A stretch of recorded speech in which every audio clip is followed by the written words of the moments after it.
Hello, my name is Ralf Friedrichs. I'm an addiction recovery coach and host of the Take Your Life Back Today show. As an addiction recovery coach, I want to share something with you. And let me be crystal clear to leave an everlasting impact upon you. Just imagine being buried alive. You're in a coffin, but you know you're not dead. You don't know how to get out of that coffin. You tried lifting the lid, but the enormous weight upon the lid prevents you from opening it. You then try to bang on the lid to unsettle the dirt, and maybe somebody will dig their way down towards you. This is what it's like to find yourself at the lowest point of alcohol addiction. And drug addiction, actually. You know you need help. You know you can't do it on your own, but you don't know where to turn for help. In reality, there are people probably standing by your grave. You just don't know that. You just think you're going to die. Usually, though, people don't think about death when they're habitually abusing drugs and alcohol. In order to feed an addiction, you have to be great at repressing the fear of death. I often ask you, my audience, did it ever cross your mind when you were abusing drugs and alcohol that maybe, just maybe, you might overdose and take something that was preciously given to you by the Lord Jesus, called your life, away from you? With this, let me just leave one last thought. Don't be like the person that we just read about, that waited and waited until it was too late. Instead, be the person that gives me a call at 844-405-HELP. I promise I'll help you take your life back before your life is gone. People like Larry, guys from the Guys Academy at 516-458-2741, www.odysseyconsultant.org. Larry and I are both addiction recovery coaches, life coaches. We both also tell you it doesn't matter where you came from, it doesn't matter where you've been. What matters is that you're here today and looking for help and making it better tomorrow. Call Larry at 516-458-2741. Don't forget to take your slippers off at night. Before you go to bed, stick them under your bed, not by the edge of your bed, but under your bed. That way in the morning, you'll go on your knees retrieving the slippers, and there they are. Go get them while you're on your knees. Do a thing called knee, K-N-E-E, mail. That's knee mail. And pray to God and thank God for another beautiful day that He's allowing you on this earth, because for someone else, it might have not happened. Ask God for forgiveness and mercy. Thank God for your home, for your food, for your clothing, and your family. Then after that, put your slippers on and walk with God 24/7. Do this each and every day. In the morning, do your personal knee mail. Not email, not instant messaging, not telephone call, but knee mail directly to God and walk with God 24/7. Today I want to talk about the rapid loss of police officers here within our own country, and it's become really bad because just yesterday we lost 3 more in Baton Rouge, Louisiana, and amid a month of racial conflict and gun violence, at least 3 police officers were killed in Baton Rouge on Sunday, adding to the total of law enforcement officials slain in the line of duty in 2016. Before Sunday's shooting, 60 line off-duty deaths have happened in the U.S., and it's become really bad. I mean, it's something that, it's almost like every day now we have to hear that somebody else had died. According to the National Law Enforcement Officers Memorial Fund, 28 of the fatalities were firearm-related, a 56% increase from related fatalities at this point in 2015. Just 10 days before Baton Rouge, Louisiana, 5 Dallas police officers were killed in what was the greatest loss of life of law enforcement since 9/11. Since 9/11, that's the greatest we've had. Though rare, these attacks are not the first time police officers have been targeted. Here is a look at some of the deadliest attacks on law enforcement officers in the last 100 years. July 17th, 2016, which was just yesterday. Let's go bring this down a little bit. At least 3 police officers were killed and 2 more injured in Baton Rouge, Louisiana on Sunday.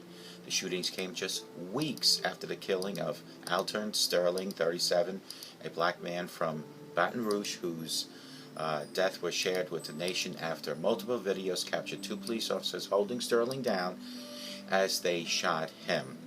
July 7th, 2016, a sniper opened fire on the Dallas police during what has been called a peaceful Black Lives Matter protest in the wake of the shootings of Sterling and Philando Castile by police. 5 officers were killed, 9 more injured, and 2 civilians wounded. November 29th, another incident, 2009, 4 police officers in Lakewood, Washington were killed sitting in a coffee shop after a gunman ambushed them. The suspect, who was killed by police a few days after the shooting, was found guilty of multiple felonies years before the massacre and had been released from prison after his prison sentence was reduced. March 21st, 2009, 2 separate incidents. A gunman killed 4 Oakland police officers on the same day after killing 2 motorcycle officers. The gunman opened fire and killed 2 SWAT officers who were responding to an anonymous tip about the shooter's location just blocks from the original incident. 1 other officer was injured but killed the gunman. September 11, 2001, 72 officers were killed responding to the worst terrorist attack on U.S. soil, marking the deadliest day for law enforcement in U.S. history. Officers from various law enforcement agencies died in New York City at the same time the World Trade Centers were attacked, while 1 officer died in the crash of United Flight 93 in Pennsylvania. Years after the attacks, countless first responders have died from illness related to toxins they were exposed to at the scene. April 19, 1995, 8 federal law enforcement officers were among 168 people killed in a terrorist attack when a truck bomb was detonated outside federal building, Oklahoma City. February 28, 1993, 4 officers from the Bureau of Alcohol, Tobacco, and Firearms were killed at the Branch Davidian compound in Waco, Texas. After trying to execute a search warrant, the compound was occupied by a cult that eventually committed a murder mass suicide, leaving 80 people dead. December 31st, 1972 to January 7th, 1973, a sniper who was the member of the Black Panthers shot and killed 5 officers over the course of 8 days. The shootings took place at different locations, the final one in a hotel where a gunman died in a shootout in the roof police during a using a Marine Corps helicopter. April 6, 1970, after a gun battle with 2 heavily armed suspects from California Highway Patrol officers, 4 of them were left dead near a service station. 2 of the officers were killed in the initial gunfight, while the other 2 were providing backup and were killed after. October 30th, 1950, in Puerto Rico, 8 officers were killed in a political revolt led by a nationalist party which sought independence from the U.S. The group called for the attacks on all police stations and military bases on the island. Widespread arrests that day before a reduced number of insurgents involved in the attack. January 2nd, 1932, attempting to arrest 2 people wanted for murder, 6 Missouri officers were killed in a shootout with the suspects' family at their farm. The officers were fired upon initially, and some attempted to enter the house but were killed in the shootout. November 24th, 1917, after a bomb went off in Milwaukee police station, 9 officers were killed, what was still the second deadliest for law enforcement officials in the U.S. since 9/11. The bomb came in a suspicious package that had been discovered by a nearby church. A boy brought the package to the police station, and as officers inspected it, it exploded. Unbelievable. It goes to show you how many officers have been killed. Now, in the line of duty, just in 2016, 63 police officers have been killed. 9/11 related illnesses, 1.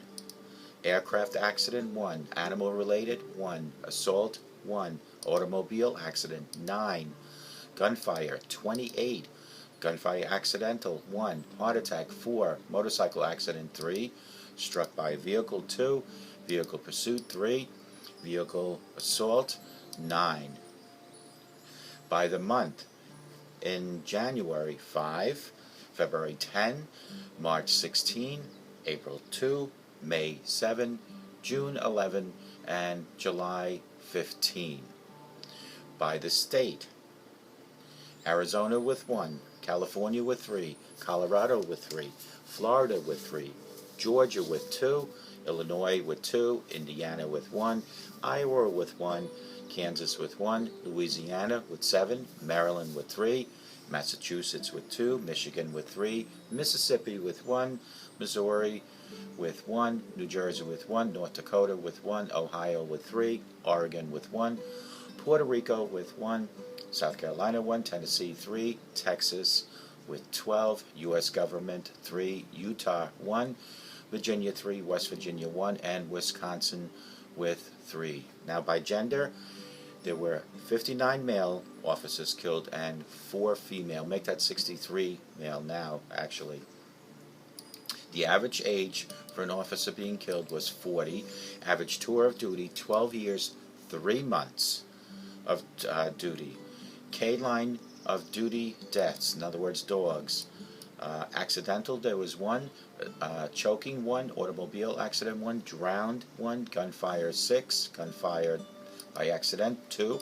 Heat exhaustion, 8. Stabbed, 1. Struck by a vehicle, 3.